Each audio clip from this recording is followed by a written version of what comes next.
warahmatullahi wabarakatuh. Great to meet you all. I'm Ramadhan Kurnia Habibie. I'm doctoral student at Pendidikan Dasar Universitas Pendidikan Indonesia. On this occasion, I will present my paper about my research entitled Mathematics Learning Assessment based on Pirikirian's theoretical framework in elementary school post-pandemic. Let's start.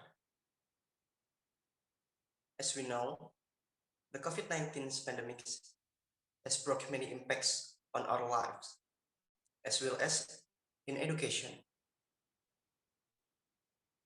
The COVID-19 pandemic has brought various sporadic changes in educational practice. All of kind of learning activities that previously could be carried out face-to-face are replaced by the online modes. This makes students and teachers are forced to adapt with this existing condition. This condition open the fact that there is an equal distribution of facilities and quality of education in each education unit. So actually, this is an enormous momentum to make change in educational system. Assessment is not only to obtain score, but an assessment is to make the learning process must return to its initial function, that increasing student potential optimally and sustainably.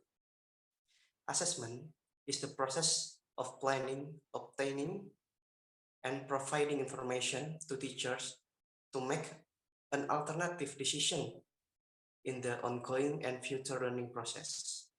The role of assessment is not only a part of a learning, but the assessment has a vital function for learning itself. So, in this study, we use the principle of assessment for learning. Assessment for learning is a form of assessment that carried out to improve learning, not just to see the amount of knowledge possessed by students. To gain understanding, students must be active in building newly acquired knowledge with relevant knowledge that students have previously had.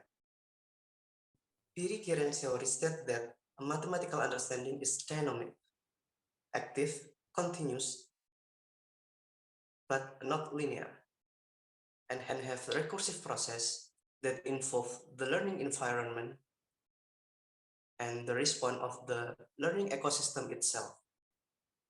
As we all already know, that elementary school students are in the concrete operational stage. So that student understanding is built by inductive reasoning process.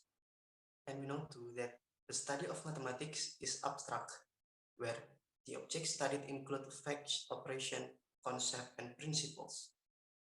The opposite characteristic between the object of mathematical study and the cognitive development stage of elementary school student cause the emergence of these difficulties. So, in this study, we choose a geometry topic because geometry has a role as an initial bridge to introduce mathematics as something abstract through concrete experience. This study aims to describe the growth of student mathematical understanding, to find gaps in students' mathematical understanding during post-pandemic learning with an in-depth and detailed investigation process. So in this study, we use a qualitative approach with a case study method to reveal it. The participants in this study were 5th grade elementary school students with moderate mathematical abilities. Data in this study was obtained by analyzing the result of students' work followed up with in-depth interviews. Those data was analyzed in a constructivist through data reduction, data presentation, and drawing conclusion. This diagram shows that the first participant or first subject in the study was reached a 4th layer. The subject reached property notizing layer with doing two folding back activities in image making layer and image shaping layer. The first folding back, it's happened in image making layer, that subject walks to a deeper layer without leaving the topic to recall his current understanding. In the second folding back, the subject tries to walk on a deeper layer. But this time, the folding back activity is not effective to expanding his understanding to the next layer. So the subject just reached a property notizing layer.